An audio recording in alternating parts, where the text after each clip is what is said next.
За сайн байцгаана. Өнөөдөр би та бүхэнд нэг сонирхолтой кейсийг бэлтгэж ирлээ. Энэ нь яг одоо манай Монгол улс шиг бас энэ авилгын эсрэг болон шударга ёсны байдлын индексийг гаргадаг Transparency International олон улсын байгууллагаас авилгын индексийг жил бүр одоо уламжлал болгон ингэж эренбэлдэг. За тэгвэл яг энэ эренбэлэгттэй хамааралтайгаар авилгад индекссэн бас дэлхийн томоохон улсын төлөөлөл болсон Бразилд 40 мянган нэр дэвшигч жинхэнэ ард түмнийг бол одоо мэдээлэлээр бөмбөгдөж мэдээллийн далайд живүүлж хийсэн. Тэгвэл яг энэ үед зөв нэр дэвшигчийг, зөв улс төрчийг яаж сонгох талаар мэдээллийн технологи болон дижитал маркетинг, олон нийтийн энэ сошиал кампейн амжилттайгаар хэрэгжсэн. Тэгээд өнөөдөр би та бүхэндээ сонирхуулах кейс маань Бразилд амжилттай хэрэгжсэн нэгэн улс төрийн болон нийгмийн нөлөөлийн сонирхолтой компанид ажлыг сонирхуулахаар бэлдэж авчирлаа. Brazil 2018, year of general elections in one of the most corrupt countries in the world. More than 40,000 candidates favored by a complex justice system designed to hide their acts of corruption from voters. But one thing's for sure, they'll flood the country with electoral campaigns, kissing babies and making promises everywhere. But the more they show their faces, the more vulnerable they will be. Corruption Detector by Aklami Aki.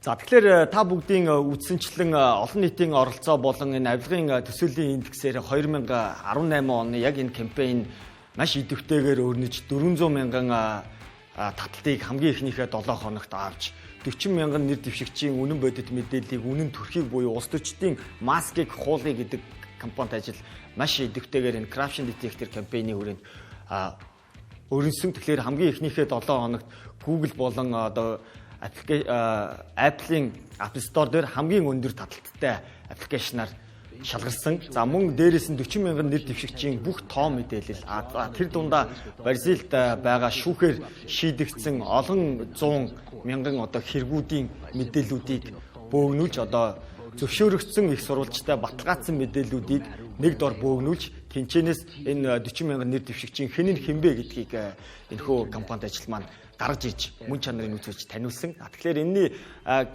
гол зорилго маань юу байсан бэ гэхээр мэдээж сонгуульд зөв нэр дэвшигчийг иргэд оновчтойгоор сонгох. Хоёр дахь юм бол энэхүү Grey Brazil-ийн эйженсигийн багийнхан ажиллахдаа ямар солиушныг гаргаж ирсэн бэ гэхээр хинч татаж аваад хинч хизээж хаанаас ч ашиглах боломжтой энэхүү аппликейшнийг гаргаж ирээд уламжлалт маркетингийн сувгууд болох телевиз сонин сэтгүүл зэрэгдээр байгаа мэдээллүүд болон за шинэ дижитал медиа болох одоо интернетэд суурилсан бүхий л олон нийтийн сошиал платформуд дээр орсон мэдээллүүдээс энэхүү их сурвалжийг шууд одоо on time ингэж авч тухайн хүнийг одоо ингэж шинжиж байгаа. Тэгээд энэхүү мэдээллийг яагаад ингэж олон нийт маш эрчимтэйгээр татаж авч 400 мянган хүн татаж авч яаж ингэж одоо 12 сая хүнийг ингэж одоо engagement хийж impression авсан бэ гэхээр энэ дээр бол ямарваа нэгэн медиа зардал буюу сурталчилгааны төлбөрийг зеро байлгаж чадсан нь бол одоо энэхүү компанид ажлын хамгийн гол онцлогтой зүйл нь юм. Тэгэхээр 2018 онд Бразил бол авилгын эсрэг индексээр 114 байсан санаж байна.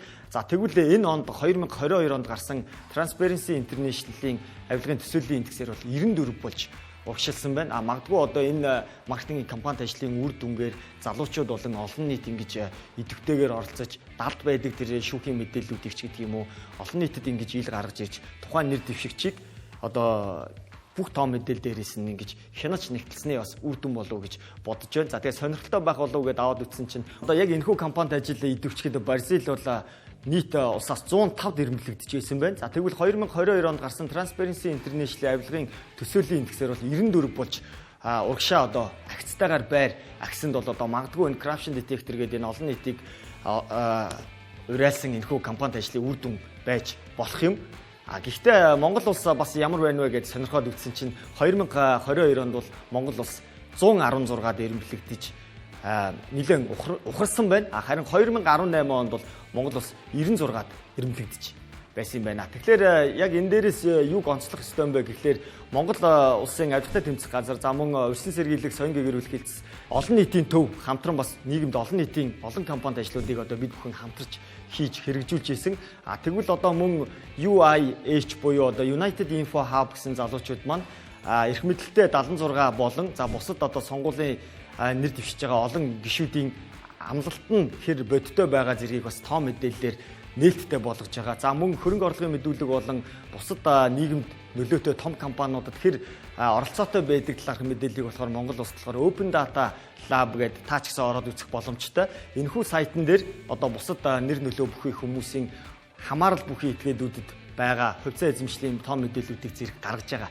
За тэгэхээр Монгол улс маань ч гэсэн энэ мэдээллийн технологийн өсрөнгөө хөгжил, за энэ дижитал шилжилтийг ашиглаад мэдээллийн технологийн өсрөнгөө хөгжил болон том мэдээлэл нээлттэй нэхийн дата мэдээллүүдээр анализ хийж залуучууд та бүхэн маань 76 болон бусад энэ нэр нөлөө бүхий сонгуул болохоор бидэнд амлалт өгдөг энэ эрхмүүдийн үнэн бодит төрхийн хаана ямар оролцоотой вэ гэдгийг залуучууд бид бас өөрсдөө ингэж оролцож нийгэмд дуу хоолойгоор ингэж оролцоотой өөрчлөлтийг бас авчрахад хөв нэмрээ оруулаасаа гэж хүсэж байна. Одоо 116 дээр байгаа Монгол улсын индексийг, төсөөллийн индексийг урагш нь магадгүй 2 оронтой тоо 99 эсвэл тэр 94, 95 хуучин байсан тэр орон зай руу наваачаад залуучууд бидний оролцоо бас хэрэгтэй болов гэж бодож энэхүү нийгмийн компанид ажлын кейсийг та бүхэндээ сонирхоллоо.